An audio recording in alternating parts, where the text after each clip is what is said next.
Pai do Senhor, irmãos, graças a Deus por tudo que Deus tem feito em nossas vidas. Hoje, nossa lição de número 3. E o nosso tema é Ética Cristã, Direitos e Direitos Humanos. Fazer um paralelo acerca o que seria a ética cristã, o que a ética cristã aceitaria nos direitos humanos até mesmo nos nossos dias. O nosso textuário que está em Êxodo 22, 21 diz assim: O estrangeiro não afligirás, nem o oprimirás, pois os estrangeiros foste na terra do Egito.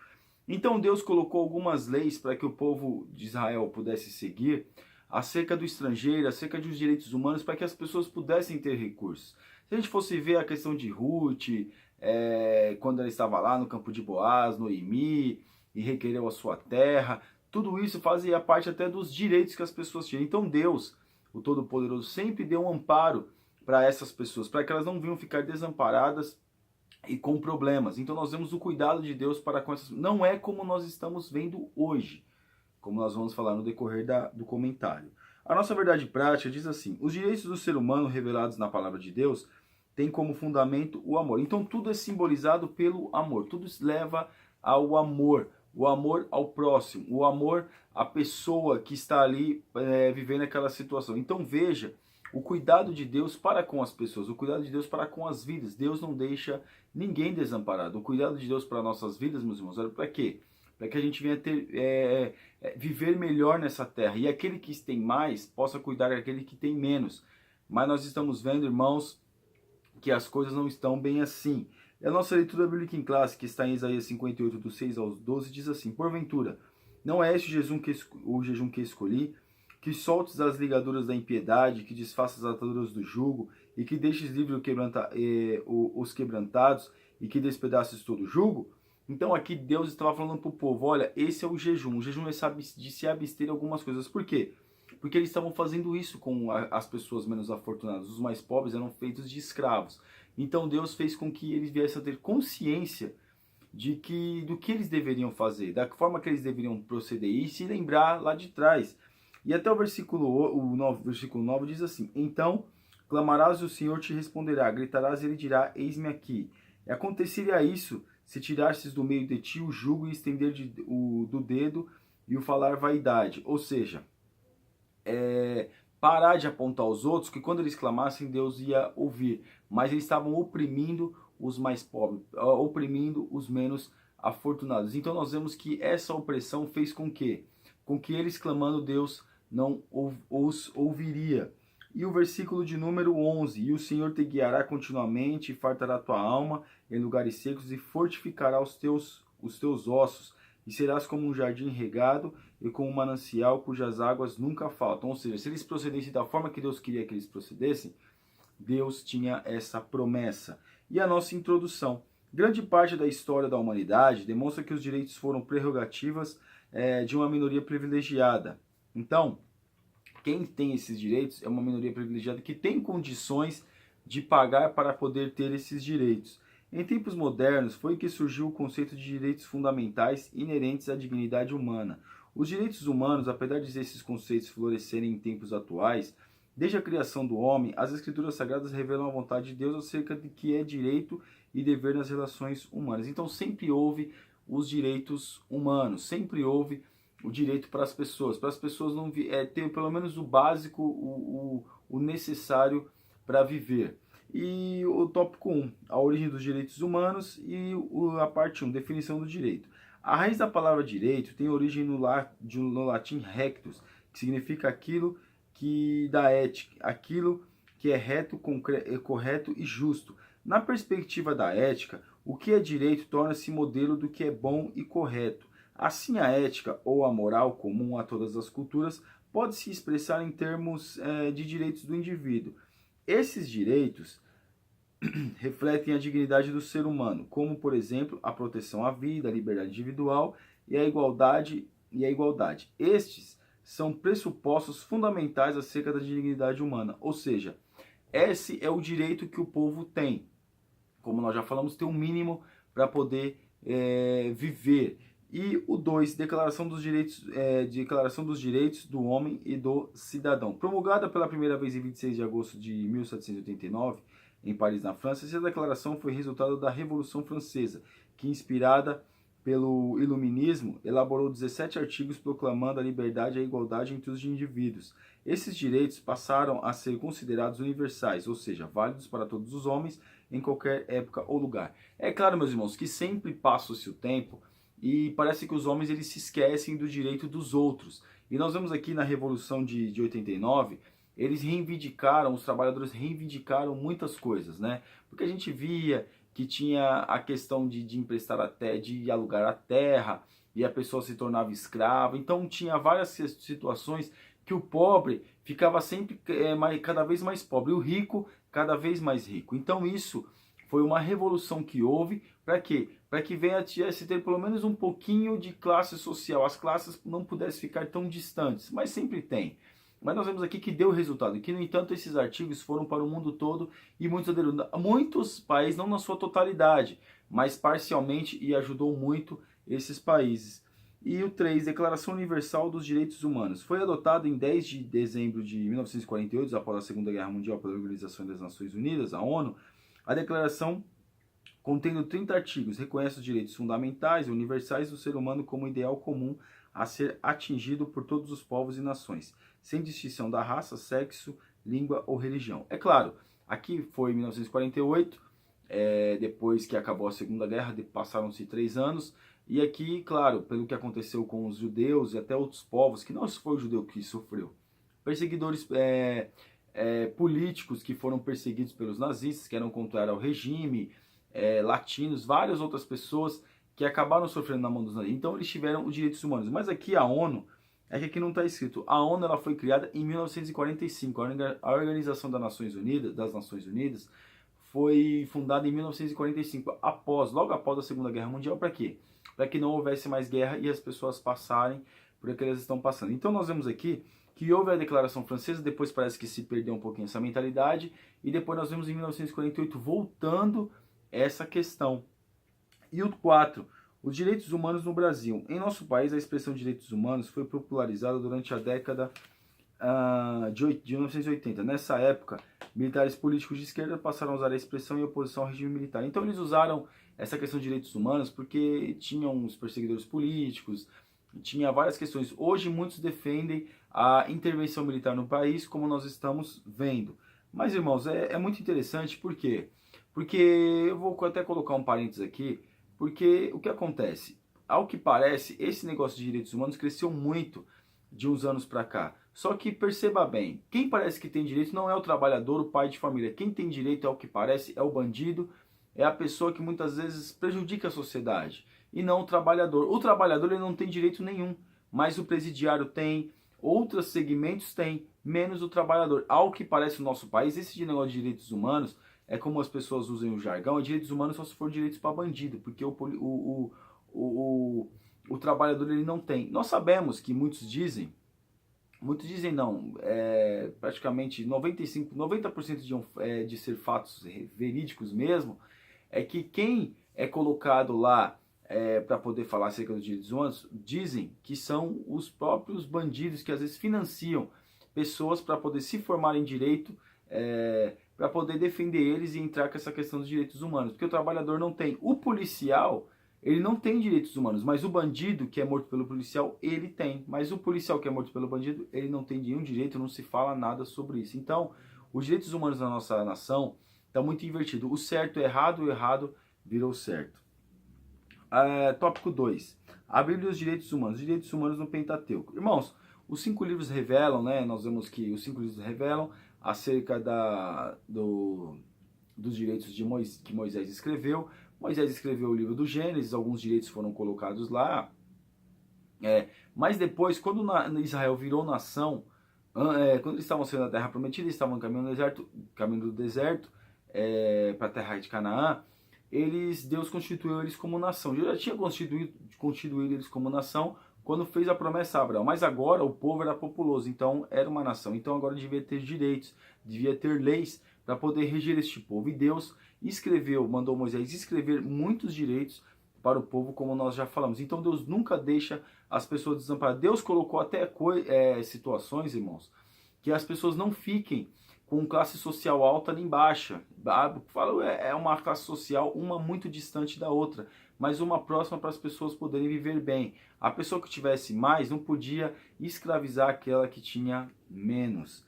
O 2. Os direitos humanos nos evangelhos. A mensagem de Cristo presente nos evangelhos resume-se na prática do amor a Deus e ao próximo. Então nós vemos que Jesus ele trata de uma outra forma, amor ao próximo. Quando ele cita o exemplo do bom samaritano, ele cita, o que ele faz? Ele mostra para as pessoas o que é direitos humanos, é o amor pelo próximo. O amor pelo próximo faz com que nós venhamos dar direito para as pessoas e ter compaixão das pessoas, para quê? Para que elas também venham ter a mesma condição que nós, ou ter o mínimo para viver. O 3. Direitos humanos em Paulo. Em suas cartas, o apóstolo dos gentios reconhece o direito da igualdade entre as raças, as classes sociais e o gênero. O apóstolo também legitimou o uso dos direitos civis ao ser preso em Jerusalém, quando ele evocou sua cidadania romana para não ser açoitado. O apóstolo Paulo aqui, como diz o ditado popular, deu uma cartada aqui, deu uma carteirada aqui nos romanos, e nós vemos aqui que ele usou o direito que ele tinha. Irmãos, isso é importante também. O que o apóstolo Paulo colocou aqui, direitos humanos em Paulo, essa parte 3 aqui, ela é muito importante, porque eu e você, nós temos direitos. Só que nós temos que saber e reivindicar os nossos direitos. O problema é que o povo brasileiro, desculpe colocar o povo brasileiro, porque é onde eu vivo, né? Ele não conhece os seus direitos, ele não sabe dos seus direitos, e por isso que muitas vezes baixa a cabeça para as situações da vida. Quando, no entanto, nós temos muitos direitos, nós temos deveres, mas também nós temos direitos, nós podemos reivindicar os nossos direitos. Quando o brasileiro começar a reivindicar os seus direitos, nós vamos ver, meus irmãos, que nós teremos uma nação ou um país muito melhor para se viver, muito melhor para se estar do que nós temos hoje. Então, nós temos que reivindicar os nossos direitos. Nós temos deveres e também nós temos muitos direitos. Tópico 3. A igreja e os direitos humanos. A igreja e o trabalho escravo. O trabalho é essencial para o sustento da vida. Desde a criação, o trabalho está presente na história da raça humana. Sustentar a si mesmo e a família por meio do trabalho é uma dádiva divina e dignifica o ser humano. No entanto, quando a carga horária é exaustiva, os salários são baixos e as condições de trabalho são degradantes. A dignidade humana é violada e o trabalho se torna em escravidão. A Igreja de Cristo não pode ficar insensível diante do trabalho escravo. Há uma condenação direta e objetiva da palavra de Deus, segundo Tiago, que condena a exploração e a injustiça praticada contra os trabalhadores. Irmãos, aqui vai uma crítica aqui. Eu sei que aqui está falando da escravidão, que outras pessoas são escravizadas. Na Idade Média, as pessoas eram escravizadas para construir as catedrais, recebiam pouco salário, era trabalho muito pesado. Às vezes a Catedral de Notre Dame ficou quase 300 anos para ficar pronta, uma baita de uma catedral, já está de pé lá uns 700 anos. Porém, nós vemos, irmãos, o que acontece aqui. Claro, tem a dignidade dos salários, tem tudo isso tem, eu acredito e concordo aqui com o autor. Só queria acrescentar mais alguma coisa. Porque quando vai fazer qualquer coisa na igreja, o dízimo e a oferta do povo não é suficiente? Porque quando vai fazer qualquer coisa na igreja, vai colocar um piso na igreja, a oferta que é dada e o dízimo que é se dado na igreja não é suficiente. Irmãos, eu aqui, claro, a gente oferta de bom grado, mas é o que parece, é que está querendo que o povo faça hora extra e tudo para poder sustentar, e uma coisa que a gente não tem o que fazer. E, claro, se for uma igreja pequena, uma igreja que não tem muitos recursos, tudo bem, mas aí tem que vir um recurso de quem tem, não de quem já está passando por uma situação difícil. Ah, mas Deus abençoa aquele que dá com alegria. Claro, eu creio que Deus abençoa. Mas a gente está vendo, meus irmãos, o que está acontecendo? Ao que parece, os recursos que são investidos dentro da igreja, eu posso até colocar mesmo o nosso ministério mesmo, e colocar dentro da igreja, ao invés de ser revertido pelo menos uma parte para a congregação, para poder se fazer, não se pode mexer no dinheiro do caixa da igreja. Que você quiser fazer qualquer coisa na igreja, construir ou reformar a igreja, você tem que pedir para o povo que o povo vai dar. Irmãos, não é assim. Eu particularmente não vejo as coisas dessa forma. Porque se a pessoa está dando o seu dízimo e está dando a sua oferta, a oferta deveria fazer exatamente isso. Porque a gente fica pensando, poxa, não devemos questionar para onde vai o nosso dízimo e a nossa oferta. Deus sabe todas as coisas. Mas já que aqui está falando que a igreja é o trabalho escravo, não estou dizendo que as pessoas têm que ser escravas da igreja, mas a gente muitas vezes já fazemos uma mão de obra, mas é para Deus, claro, é para Deus que a gente faz a mão de obra na igreja. Se precisar construir, virar massa, a gente vai lá, vira, as irmãs vão lá de bom grado, fazem um almoço, que bênção. Mas o que nós estamos vendo, irmãos, é difícil, porque vai o recurso e parece que o recurso não retorna. Aí a gente fica sem saber. Aí vai fazer uma reforma na igreja não pode. Mas como não pode? Mas não está entrando, onde está indo, né? Mas, voltando, não devemos questionar o que se faz com o nosso dízimo e com a nossa oferta. Não devemos questionar. Mas isso que muitas vezes estão fazendo é complicado. Ah, mas oferta para isso, oferta para aquilo. Oferta, mas irmão, mas sei, eu estou dando oferta, amém, Deus abençoe, abençoe, mas e aí? Não tem nada, não vai fazer nada a igreja? Irmãos, complicado. Vamos aqui, a igreja e os prisioneiros. Em 2014, o Conselho Nacional de Justiça, o CNJ do Brasil, divulgou que a nossa população carcerária era de 563.526 presos e que estavam encarcerados. 206.307 prisioneiros, além da capacidade de vagas. Irmãos, eu não estou achando que não tem que ter direito para o presidiário. Claro que tem. Mas é como eu disse, meus irmãos, ao que parece, que o presidiário ele tem mais direito que o cidadão. Porque lá ele tem nutricionista, come bem. Ah, mas é população. Mas ele fez algo, ele está pagando por aquilo que fez. No Pentateuco lá já pagava por aquilo que fez. Jesus, nos evangelhos, a pessoa fez algo errado, tinha que sofrer as consequências e sofrer o juízo do momento. Então aqui as pessoas ficam, nossa, mas e as pessoas? E o trabalhador? O que eu fico indignado, né? Ah, mas tem direito. Não, eles também têm que ter direito, tem que ter um lugar bom para poder ficar e tal. Mas a nossa população carcerária devia diminuir, não aumentar. Como alguns países que as carceragens estão vazias. Por quê? Porque eles fizeram um programa para poder melhorar e as pessoas se conscientizar e ver que o crime não compensa. Sendo que no Brasil, ao que parece, o crime compensa. As pessoas fazem o que fazem e ficam soltas. E aí fica reivindicando, quando vão presas, fica reivindicando direito que nem pode ter. E outra coisa também, o cidadão de bem que paga os seus impostos em dias, ao que parece, não tem tanto direito como esses têm. Você tem nutricionista na sua casa? Não tem. Você tem comida de graça na sua casa? Também não tem. Para você conseguir a comida para você e para os seus filhos e conseguir também uma nutricionista, tem que pagar. E outra coisa, você recebe bolsa alguma coisa e tal, porque você é pai de família? Alguns recebem, mas na sua grande maioria não recebe. As pessoas que às vezes estão presas, os outros recebem. Então, meus irmãos, é complicado. A igreja e o problema social. Os principais problemas sociais do Brasil são o desemprego e a precariedade da moradia, a saúde, a segurança, a educação e outros. Irmãos, tudo isso aqui é ineficiência do nosso governo, ineficiência da política do nosso país. Nós sabemos que estamos enfrentando várias coisas e quando a gente fala de leis, as nossas leis têm tantas aberturas, meus irmãos, tantas aberturas, que quem tem advogado bom, como nós estamos vendo aí na política do Brasil, consegue, meus irmãos, ficar impune, cometeu o que cometeu e ficar impune. Quem tem dinheiro, fala mais alto. O camarada vai e atropela uma pessoa, mata, tá embriagado, mata uma pessoa, paga uma fiança e sai. Tá certo um país desse? Se você, por quê? Porque ele tá dando direito, tá dizendo o quê pro pobre?